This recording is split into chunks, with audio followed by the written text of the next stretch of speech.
Be ready. 5 seconds. Start. On behalf of the Indian National Commission and myself, I extend a very cordial welcome to Mr. Border, Director General of UNESCO, on the occasion of his first official visit to India. The welcome is greater as we have been expecting him since last year, and the disappointment felt at his inability to fulfill his engagement then has accentuated our pleasure in finding him in our midst today. We welcome him not only because he is the Director General of UNESCO, but also because of the personal contribution he has made both before and since he assumed that office towards the furtherance of peace through education. His work in rural adult education in Mexico won the appreciation of discerning critics all over the world.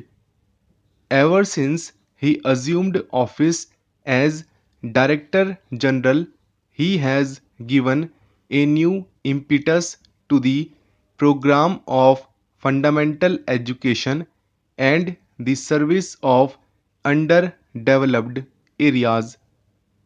I have every hope that his present tour of India, Ceylon, and Pakistan will establish closer bonds between UNESCO and these countries and lead to greater efforts in the cause of education for peace and unity. UNESCO is one of the specialized agencies of UNO which was established to achieve international unity and peace. We must, however, confess that world unity on the political plane is still a distant goal. The world organization which have been set up to achieve political unity, whether as the League of Nations or the United Nations organization, have not yet achieved anything that can rekindle the hopes of men. UNO founded to solve all political problems in a spirit of equity by remaining free from entanglement with power blocks is unfortunately itself becoming a victim of power politics. The conflicts between nations that formerly marked the field of diplomacy are now often displayed in the deliberations of UNO. How can we then hope that UNO will succeed in its aims unless it can disentangle itself from the fact of political groupings and judge all questions from the point of view of international justice and peace? While aware of the present shortcomings, India is nevertheless a staunch supporter for world peace is so precious an objective that we cannot give up any instrument which offers even a remote hope of achieving it. And what instrument of world peace can there be other than UNO? If, therefore, in this troubled world we can find any gleam of hope for unity and peace, it can be only through the activity of UNESCO. UNESCO rightly recognizes that all conflicts originate in the mind of man, and hence it is in the minds of men that the bastions of peace must be built. The emphasis here is on the cultural unity of mankind, to which different countries and different peoples have made their contribution. In UNESCO, one may therefore forget the clashes of take success and live in an atmosphere where representatives who oppose one another in UNO can cooperate in creative effort. I may cite as an instance the political differences which have divided our country from South Africa.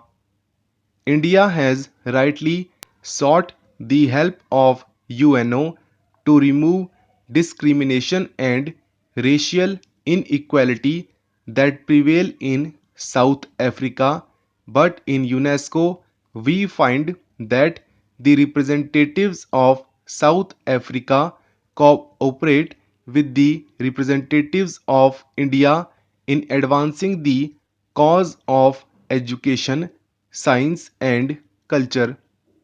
Education is basic to the creation of an atmosphere in which human beings can meet one another on a plane of friendship and equality, and we are particularly happy that the direction of UNESCO is today in the hands of one who has identified himself with the furtherance of these ends.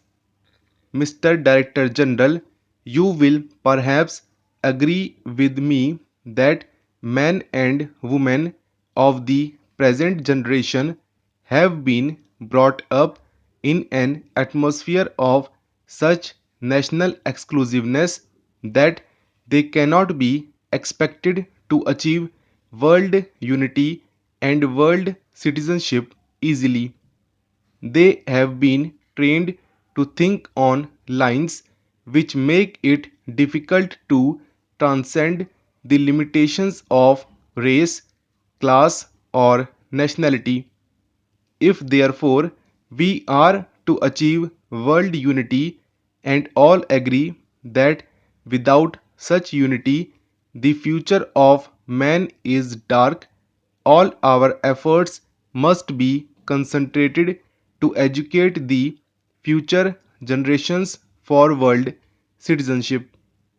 If from their earliest days the children of today are trained to think of one another in terms of unity and brotherhood, they will, when they grow up, develop an attitude of mind in which the present conflicts will become unnecessary and unreal. I also hope, Mr. Director General, that you will agree with me that for achieving this end, the entire method of teaching history and geography in schools must be changed. Till this has been done, there can be no hope of achieving a real unity of purpose among the peoples of the world, and without such unity, there can be no world citizenship. The way in which we teach history and geography today very much militates against the objective.